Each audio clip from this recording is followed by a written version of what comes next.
இன்னைக்கு உங்களோட சேர்ந்து இந்த தமிழ் வேதாகமத்தை வாசிக்கிறதுல எனக்கு ரொம்ப சந்தோஷம்.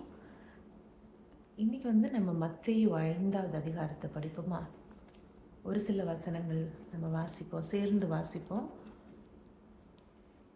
எடுத்துக்கிட்டிங்களா? அவங்களோட பைபிள் எடுத்துக்கிட்டிங்களா நீங்கள் கையில்? மத்தேயு 5வது அதிகாரம், புதிய ஏற்பாட்டில் இருக்குது. மத்தேயு 5வது அதிகாரம் நான் வாசிக்கிறேன். அவர் திரளான ஜனங்களை கண்டு மலையின் மேல் ஏறினார். அவர் உட்கார்ந்த பொழுது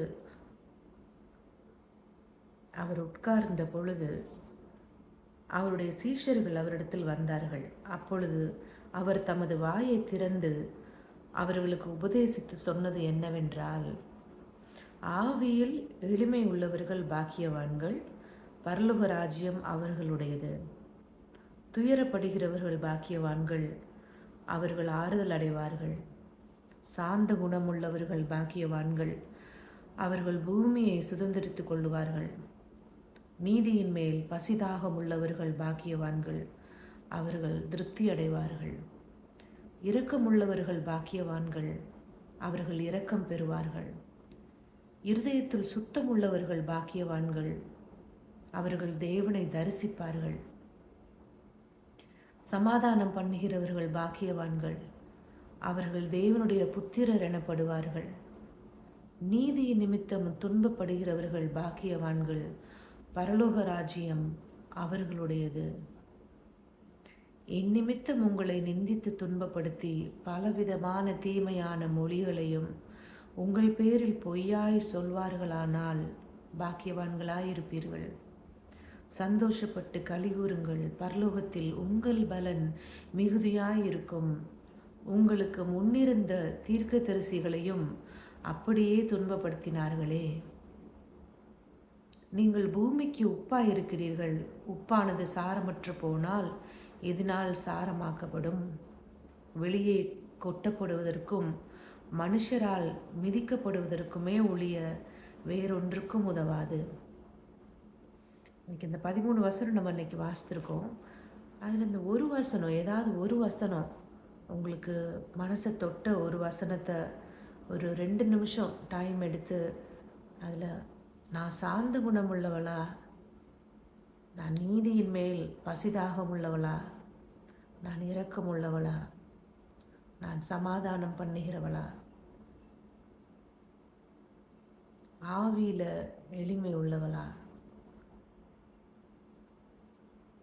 ஏதாவது ஒரு வசனம் ஒரு 2 நிமிஷம் நம்ம எடுத்து அதை நம்ம முடிஞ்சால் ஒரு நோட் புக், ஒரு பென் எடுத்துக்கோங்க. எடுத்துட்டு இந்த வசனங்களில் ஒரு 2 நிமிஷம் ஆண்டவரோட நேரத்தை செலவிடுங்க. ஒரு 2 நிமிஷம். எனக்கு இன்னைக்கு இது வாசிக்கும் பொழுது சமாதானம் பண்ணுகிறவர்கள் பாக்கியவான்கள், சமாதானம் பண்ணுகிறவர்கள் பாக்கியவான்கள். சமாதானம் பண்ணுறது பாக்கியவான்கள் எளிது கிடையாது, ரொம்ப கஷ்டம். Not easy. Blessed are those அப்படின்னு வரும் இங்கிலீஷில். சமாதானம் பண்ணுகிறவர்கள். அதனால் இந்த நாளில் இதை வாசிக்கும் பொழுது ஆண்டவர்கிட்ட கேளுங்க, ஆண்டவரே இந்த வசனங்களுக்காக நன்றி.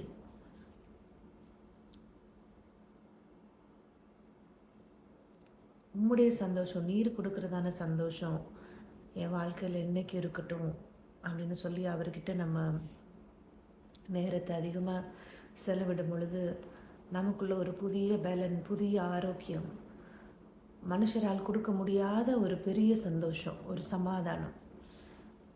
அவருடைய வார்த்தைகள், ஒவ்வொரு வார்த்தையும் நம்மளை தைரியப்படுத்தி ஆண்டவர் வச்சிருக்கிறதான அடுத்த நிலைமைக்கு, ஆசீர்வாதத்தின் அடுத்த நிலைமைக்கு, நம்முடைய வளர்ச்சியின் அடுத்த நிலைமைக்கு முன்னாக எடுத்து செல்லும்.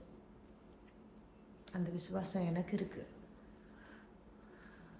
விசுவாசம் குறையும் பொழுது எல்லாம் வந்து ரொம்ப கஷ்டமாக இருக்கும். ஆனால் அவருடைய வார்த்தைகளை எடுத்துகிட்டு இப்படி வந்து உட்காந்துட்டேன் அப்படின்னா, அந்த ஒரு 2 நிமிஷமோ 1 நிமிஷமோ ஸ்பெண்ட் பண்ணுறதான ஒவ்வொரு செகண்டுமே முழு மனதோடு அவருடைய வார்த்தையை வந்து இருக்குது, அந்த பிளெஸ்ஸிங் இருக்குது முன்னாடி கண்ணு முன்னாடி இந்த வார்த்தைன்ற அந்த ஆசீர்வாதம் இருக்குது. அதை நான் எவ்வளோ தூரத்துக்கு நான் அதை வந்து விசுவாசித்து எடுத்துக்கிறனோ, என் வாழ்க்கையில் எடுத்துக்கிறனோ, அந்தளவுக்கு எனக்கு அது நன்மை. அதை நான் வந்து அனுபவிச்சிருக்கேன் நான். உங்களுக்கும் அதே என்கரேஜ்மெண்ட் தான் கொடுக்குறேன். நீங்கள் யார் என்னன்னுலாம் எனக்கு தெரியாது. இதை ஒரு வேளை நீங்கள் இந்த வீடியோவை நீங்கள் பார்த்துட்ருக்கீங்க அப்படின்னா, ஒரு பைபிள் உங்கள்கிட்ட இருந்துச்சுன்னா எடுத்துருங்க, உடனே கையில் எடுத்துருங்க. இல்லாட்டினா ஒரு போய் வாங்க கூட செஞ்சுருங்க. வாங்கி இல்லைன்னா ஃபோனில் இப்போ தான் எல்லா ஃபெசிலிட்டிஸும் இருக்குது. ஃபோனில் ஆப் இருக்குது, ஒரு Bible app, Tamil Bible app, English, உங்களோட லாங்குவேஜ் எந்த லாங்குவேஜோ எடுத்து எதில் நீங்கள் கம்ஃபர்டபுளாக ஃபீல் பண்ணுறீங்களோ எடுத்து நீங்கள் அதை வாசித்து அவர்கிட்ட விட்டுருங்க. எல்லாத்தையும் மனசில் உள்ள கவலைகள், பாரங்கள் எல்லாத்தையுமே வந்து அவர்கிட்ட நம்ம ஒப்படைச்சிட்டோம் அப்படின்னம்னா ஒரு விசேஷித்த ஒரு நம்பிக்கை, ஒரு தைரியத்தை ஆண்டவர் நம்ம மனசில் கட்டாயம் போடுவார். God bless you all.